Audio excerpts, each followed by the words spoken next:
Hey, welcome back to the Uncomfortable Truth podcast. Thank you so much for being here today and for listening and for sharing these conversations with people that you care about. Today, I want to talk about something that shows up constantly for anyone chasing a real goal, the anxiety that often rides with the trying.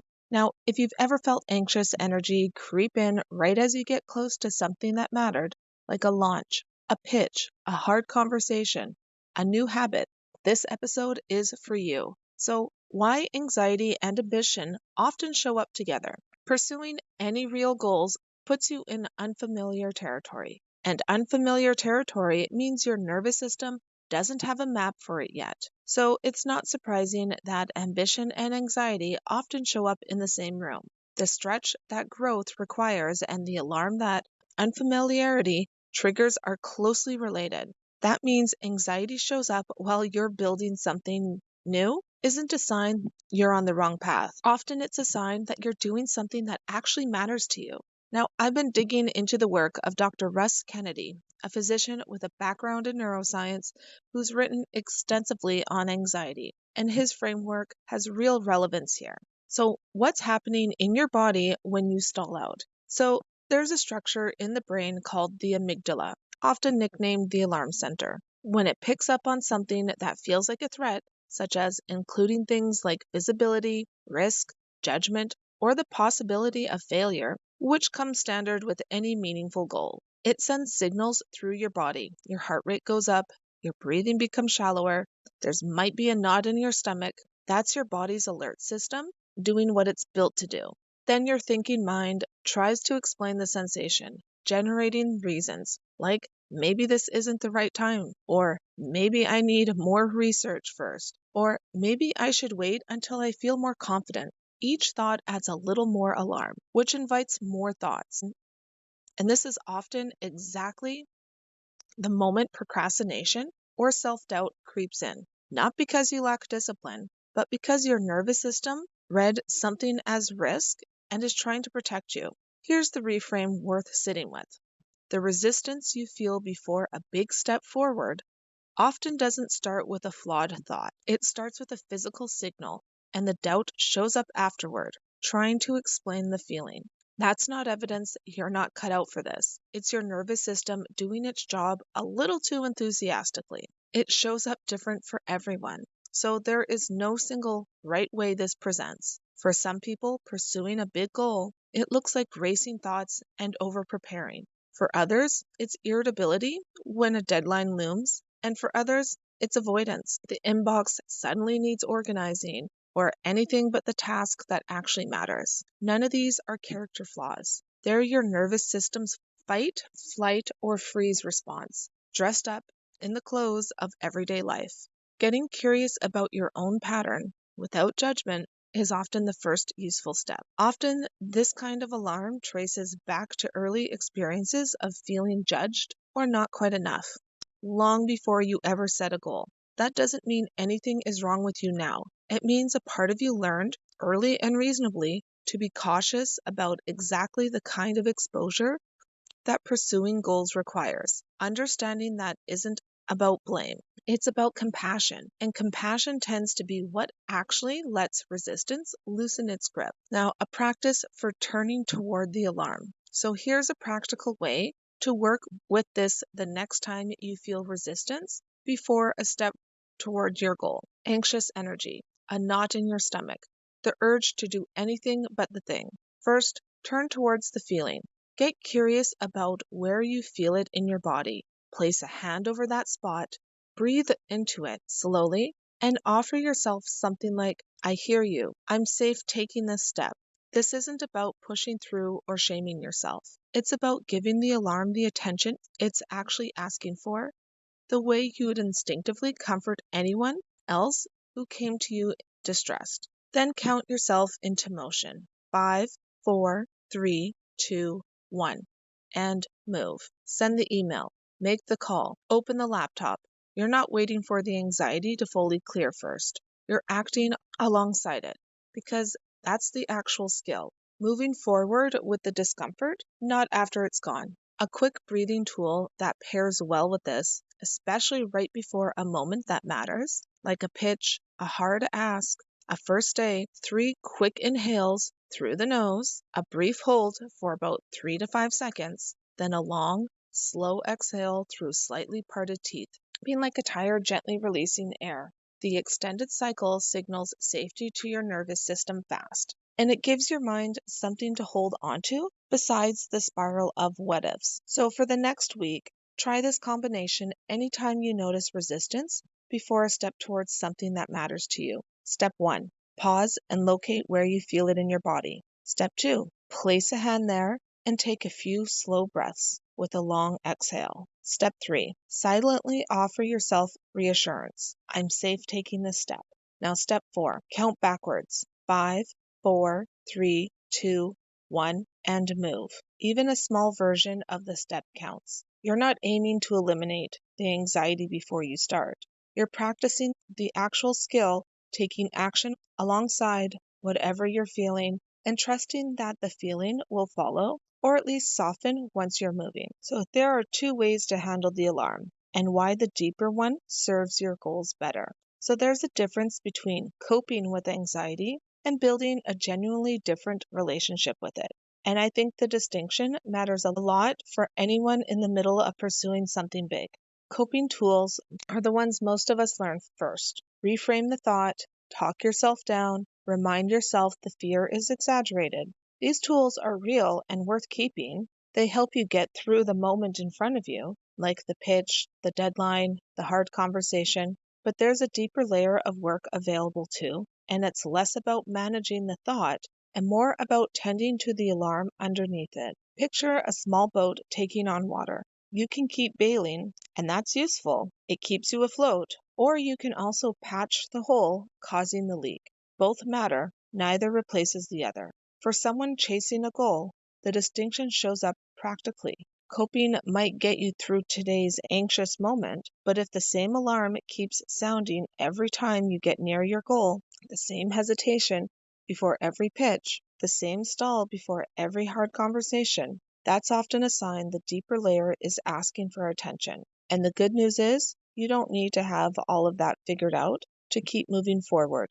You can work on both at once. So why self-compassion isn't soft, it's strategic. So here's something that might sound surprising in a conversation about achievement. One of the most effective things that you can do for your goals is get better at being kind to yourself in the moments you fall short. Think about how you'd respond if a friend came to you after a setback, like a pitch didn't land, a habit they broke, a goal they paused on. You wouldn't pile on. You'd probably remind them of their strengths and help them see the setback in proportion and encourage them to keep going. Most of us are far more generous with others than we are with ourselves in the moments. That generosity isn't just emotionally nicer, it's functionally useful. A nervous system that feels safe and supported has more capacity for creative thinking, risk-taking, and sustained effort than one that's bracing against self-criticism. Harshness towards yourself after a setback tends to activate the same alarm system that we've been talking about, which makes the next attempt even harder to start. Self-compassion, on the other hand, tends to lower that alarm and free up energy for trying again. So if you notice a habit of beating yourself up after a missed goal or a stalled project, that's worth treating as information, not as evidence that you need to try harder in the same way. Try treating yourself the way you treat someone you believe in, because you're allowed to be on that list too. Regulating the body first tends to move the mind. So one more piece worth adding to your toolkit. When you're anxious and trying to walk yourself into calm, you're usually working uphill. It's often easier and faster to work the other direction. Calm the body first and let the mind follow. This is part of why the breathing tool and the hand over the alarm practice from earlier in this episode work as well as they do. You're not trying to out-argue the anxious thought. You're giving your body direct evidence through breath and touch and stillness that it's safe right now. Once the body settles even slightly, clearer thinking tends to become available on its own, which is exactly the state you want to be in before a big decision, a hard conversation, or a bold step towards something you care about. This is also a useful thing to remember mid-project, not just before a single big moment. If you find yourself stuck in a thought loop about a goal, replaying the same worry, the same doubt, over and over, that might be your cue to step away from the thinking entirely for a few minutes. Go for a short walk, a few rounds of the breathing pattern. Even just unclenching your jaw and shoulders can do more than an hour of trying to think your way out of it, when achievement itself becomes a way of avoiding the alarm. So here's something worth naming honestly, especially for anyone who identifies as driven. Achievement can become a way of outrunning an alarm instead of addressing it. Staying constantly busy, taking on project after project, chasing the next milestone before you've caught your breath from the last one. These can be genuine expressions of ambition, and they can also sometimes, at the same time, be a way of never sitting still long enough to feel what's underneath. This isn't a character flaw, and it doesn't mean your ambition isn't real. It means it's worth occasionally checking in with yourself. Am I moving towards this goal because I want it? Or am I moving because stopping feels unsafe? Both can be true at once. And noticing that isn't a real reason to stop chasing what you want. It's an invitation to bring more awareness and self-compassion into how you chase it. If you notice that success gives you temporary relief from an underlying restlessness, that's useful information, not a verdict on your character. It just means part of the work is learning to sit with yourself, even in the moments you're not producing anything, because a nervous system that only feels safe while achieving is running on a pretty demanding fuel source. You deserve to feel steady, even in the pause between milestones. So, the part of you that's trying to keep you safe. Now, it can help to think of the internal voice that hesitates before a bold move, the one that says, maybe not yet, maybe not you, maybe this is too risky, not as an enemy, but as an overprotective part of you that learned at some point that visibility or risk come with a cost. Its intentions are good, even when its advice doesn't serve where you're trying to go now. You don't have to fight that voice or silence it to move forward. You can acknowledge it. I hear you. You're trying to keep me safe, and choose to act anyway, with it along for the ride rather than in charge of the wheel. Over time, as you keep proving to that part of you that stepping forward doesn't lead to the danger it remembers, it tends to quiet down on its own. That's not something you force, it's something that happens gradually through repeated evidence. The deeper fuel behind this tool. If there's a through line underneath everything in this episode, it's this. The alarm you feel before a bold step is asking for something specific, reassurance that you're safe and that you're worth shopping for, and worth showing up for.